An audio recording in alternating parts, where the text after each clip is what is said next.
Hello world, Lloyd Babineau here.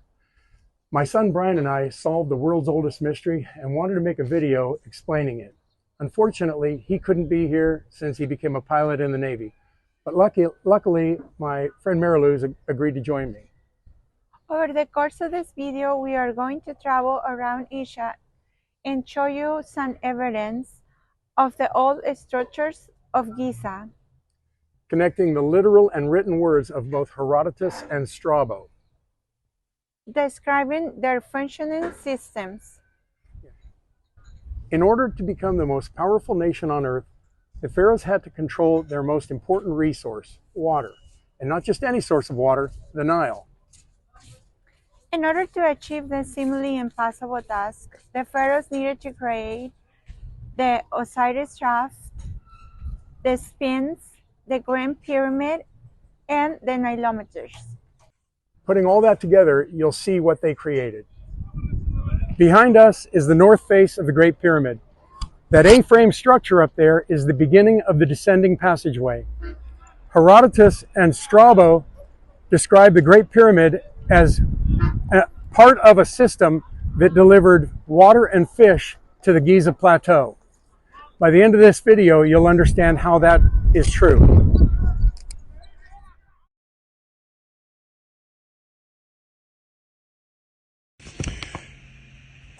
Herodotus was told Lake Moeris was man-made. There is some truth to that.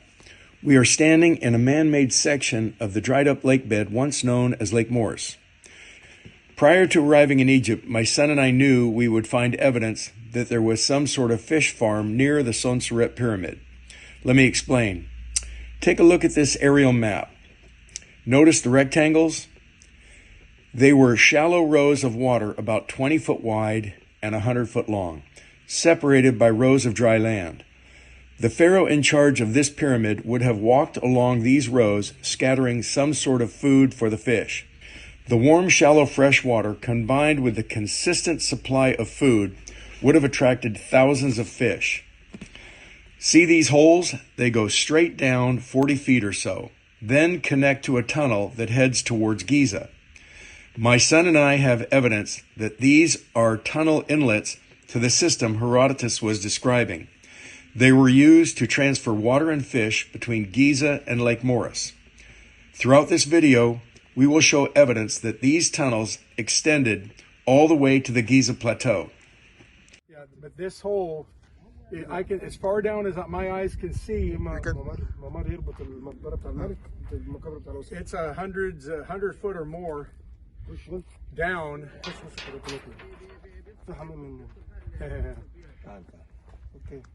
Yeah, wow.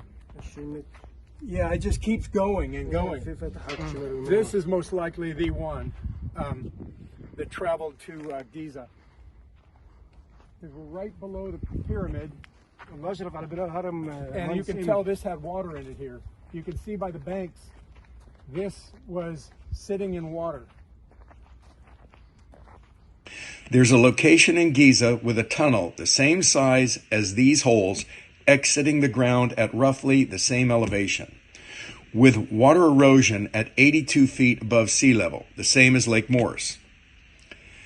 Back then, the lake's water would have also been in these tunnels and a small area on the Giza Plateau, essentially making a body of water in Giza an extension of this lake.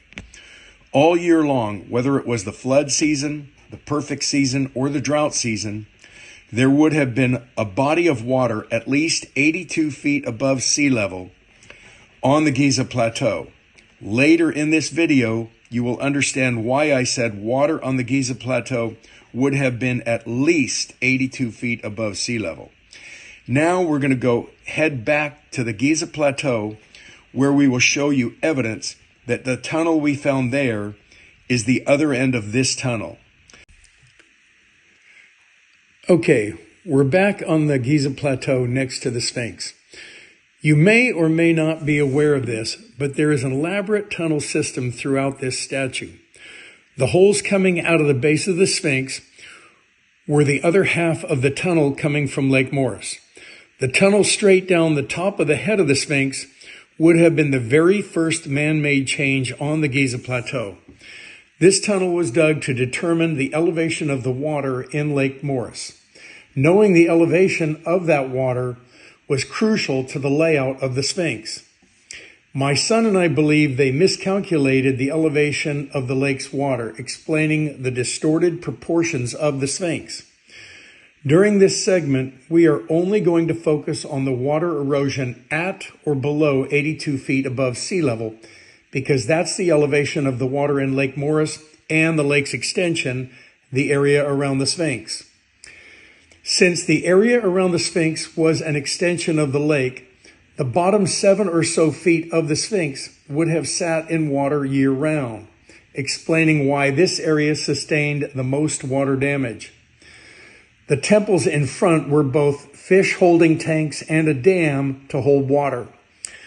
The beginning of the regular season, the pharaohs would have removed key blocks from the Sphinx temple walls, allowing water to flow from Lake Moeris onto the Giza Plateau. The pharaoh in charge of the Sonseret pyramid would know exactly when they released the blocks from the Sphinx temple, because fish would have started drifting into the tunnels at the lake, fulfilling the first half of Herodotus' claim that water and fish traveled from Lake Moeris to the Giza Plateau through a canal. Let's step into the Valley Temple and see additional corroborating evidence.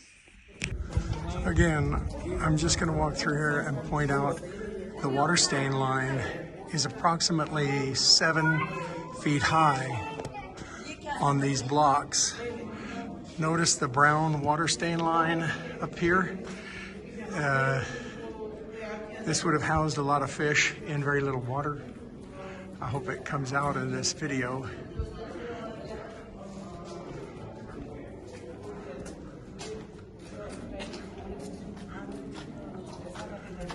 You can see the blocks are lighter in color up to a certain height, and then they become dark roughly at the same elevation. Here's a good example. Look at the side of this pillar at about 7 foot high. See, as this person walks by, you get a reference. At about 7 foot high, the block no longer is smooth. That's because water was in this area up to that elevation. This is clear evidence that water was in this temple at approximately the same elevation as Lake Moeris. Next, my son will help explain the connection to the Osiris shafts.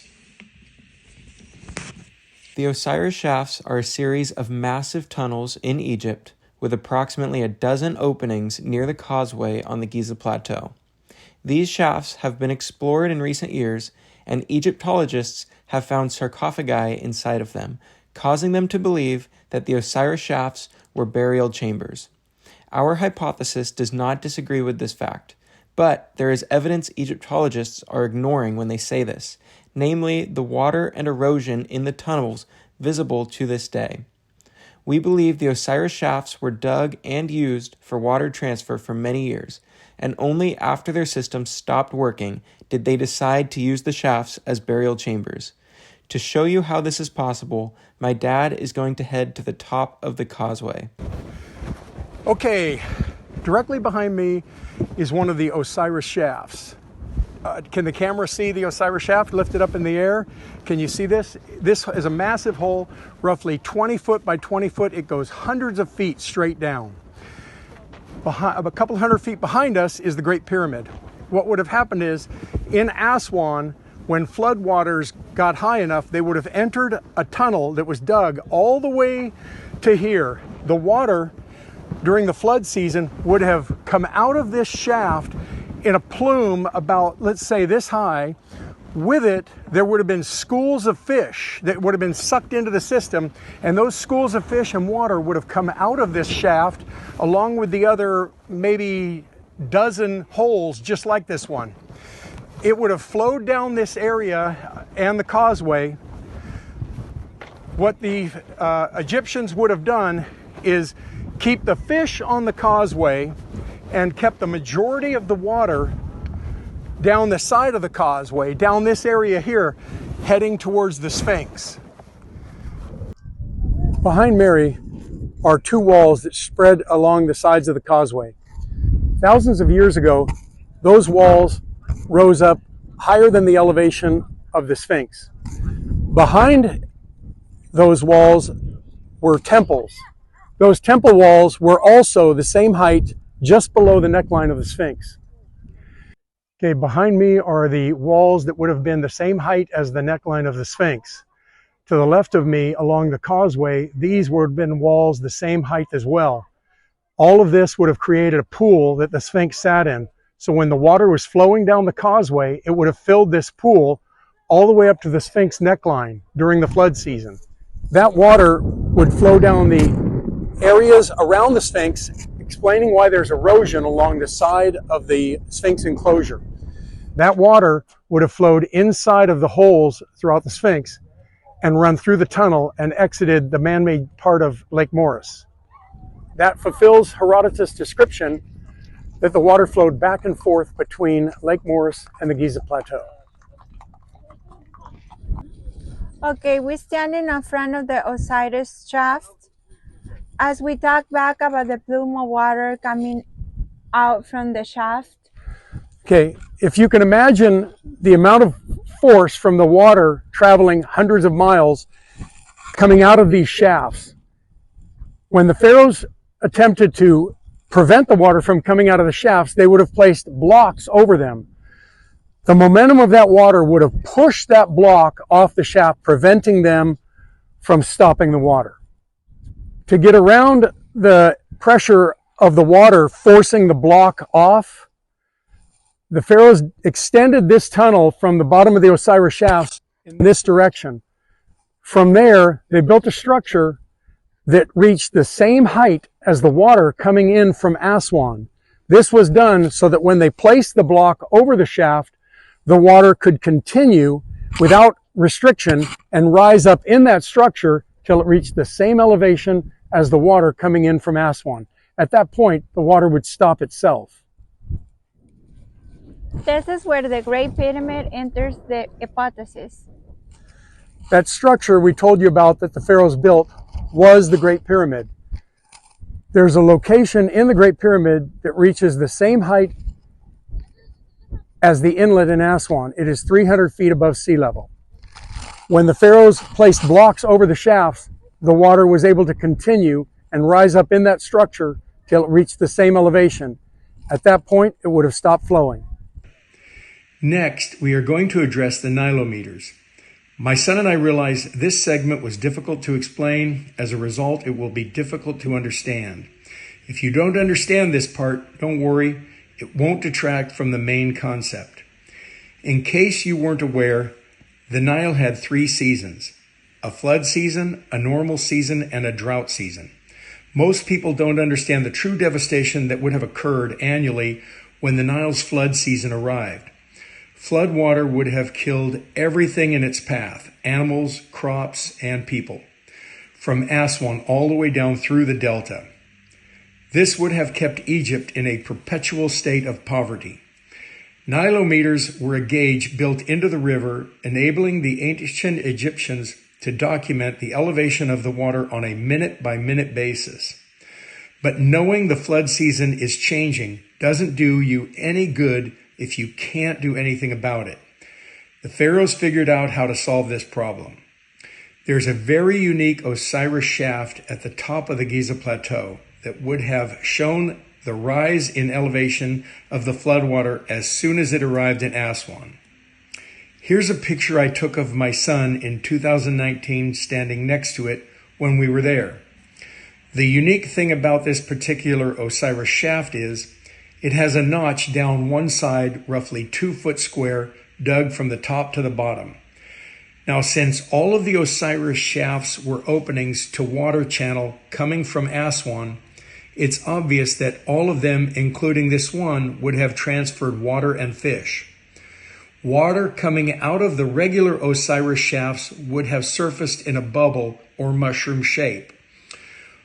Looking at them, it would have been impossible to determine the water volume of the flood season, let alone the changes that would have occurred constantly. This notch enabled them to determine the water volume on a minute-by-minute basis. Let me explain. If all of the Osiris shafts were closed, including the one with the notch, with the exception of the notch, when the flood season began, the ancient Egyptians would have observed a fountain of water exiting this notch. As the elevation of the flood water in Aswan changed, the ancient Egyptians would have seen evidence in Giza because the water jet coming out of the notch would have gone up or down in direct correlation. It's highly likely the pharaohs would have taken advantage of this jet of water coming out of the notch by using it in some sort of ceremony. But beyond that, because of how water works, the water jetting out of the notch would have delivered real-time information of its changing volume on a minute-by-minute basis. If the goal of the Osiris shafts was to transfer all water entering the inlet in Aswan to the Giza Plateau, then once the ceremony was over, they would have opened all of the shafts and let whatever water enters the system exit onto the Giza Plateau so that it could then be transferred to Lake Moeris. But if the Pharaoh's goal was to keep as much water as possible flowing down the Nile and only transfer the amount of water that would have exceeded the banks of the Nile, we think they would have tried to keep the fountain of water at a specific height, not too high or not too low, only allowing the unwanted flood water to pass through the Osiris shafts. This would have been done by selectively opening various combinations of the different sized shafts, being careful to keep the fountain of water coming out of the notch at just the right elevation by essentially limiting the amount of water being transferred. At the end of each flood season, they would have reviewed the information compiled at each Nilometer to help them figure out the elevation to keep the jet of water coming out of the ground. Their goal would have been to only transfer the amount of water that would have exceeded the banks of the Nile. This would have changed hourly and most certainly each season.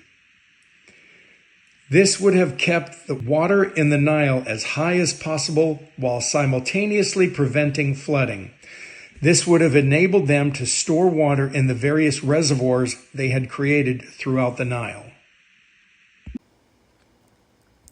My dad is about to go inside of the Great Pyramid to show you evidence that water flowed throughout the chambers. If what we are saying is correct, there should be evidence that water was in the pyramid, but only up to 300 feet above sea level, because that is the elevation of the water inlet in Aswan. It would have been impossible for water to rise above that elevation without modern technology. He will then come back out and show you evidence on the outside of the pyramid as well. For a reference of where 300 feet is inside the pyramid, we'll look at this diagram. It is difficult to get the exact elevation of the chambers in the pyramid, but using some quick math, we can estimate it very closely. We know that the pyramid sits at roughly 200 feet above sea level, and that the swivel door is 60 feet above that, so we only have to add 40 feet to the swivel door to find where 300 feet is. As you can see, 300 feet puts us right here in the middle of the Grand Gallery. When my dad is in the Grand Gallery, he will use his altimeter watch to find 300 feet and see if there are any signs of water erosion or a change of quality at that point. Go ahead, film me. According to my watch, this is 300 feet above sea level. That's where the braces start because that's where the pyramid stops having watertight seams. That water would have been right in here. Okay. In fact, possibly this might be the water line right here.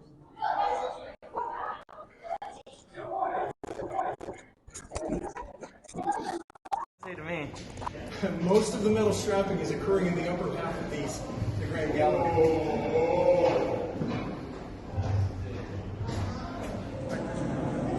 This is the open 8-inch shaft for the air to escape as the water rose up in the pyramid, as the water went back down, and also as the vortex effect was pulling air in upriver in Aswan. This is it.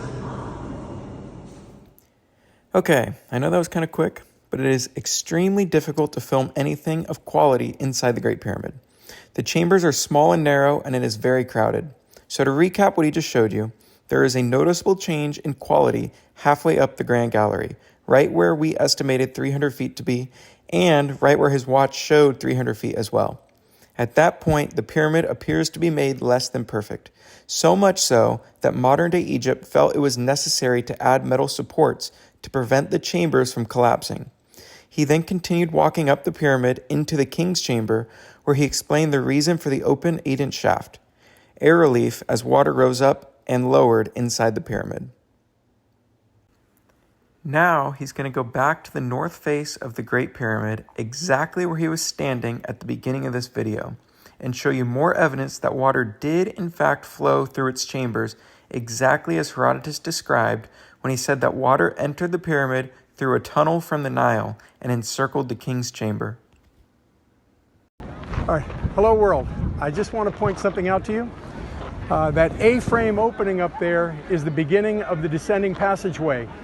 That would not have come outside of the pyramid. There was a layer of casing stones and that opening would have hit that. But take a good look at that, because that's the closest one of the openings reached to the outside of the pyramid. We're going to step a little closer now.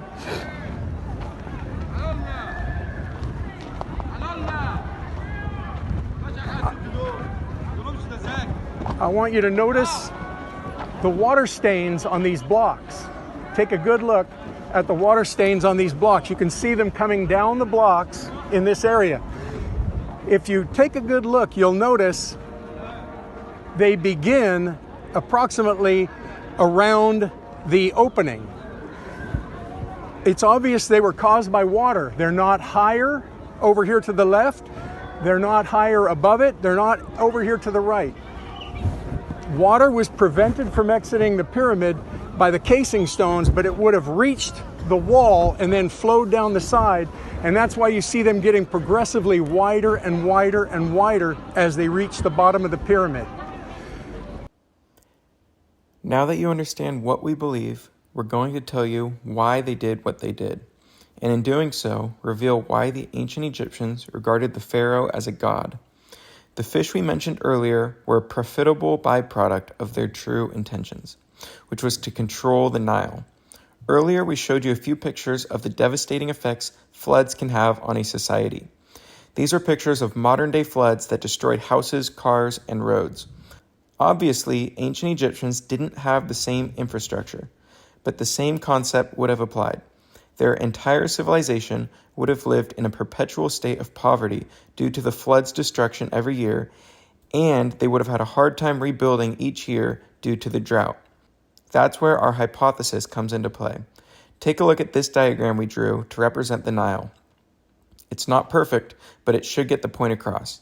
The green represents the flood season, the blue is the normal season, and the pink is the drought season.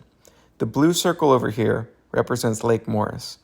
They wanted the Nile to remain in the blue boundaries as much as possible, so they rerouted most, if not all, of the green water underground and stored it in Lake Moeris. As you can see, we have removed the flood season from the Nile starting at Elephantine, which is in Aswan, and increased the size of Lake Moeris at the same time. Now, Egypt would experience 8 months of perfect season and 4 months of drought. A lot better than before, but still not perfect. The delta still needed water to thrive, and having this drought every year would have heavily impacted their ability to grow crops. That's why they stored the flood water in Lake Moeris, and when the drought season came, they released it down the Nile. Remember, they controlled Lake Moeris through the Sphinx, which is why this adjustment doesn't start at Lake Moeris, but rather in Giza. This increased the flow of water during the drought season, essentially making it look like the last 50 to 100 miles of the Nile flowed at a consistent level year-round. By controlling the volatility of the Nile, the pharaoh did something seemingly impossible. Even their gods couldn't do this. This ascended the pharaoh into a godlike status in the citizens' minds. To back up our claims, we can look at ancient Egyptian mythology as well as archaeological records. The ancient Egyptians had many gods, one of which was named Hapi.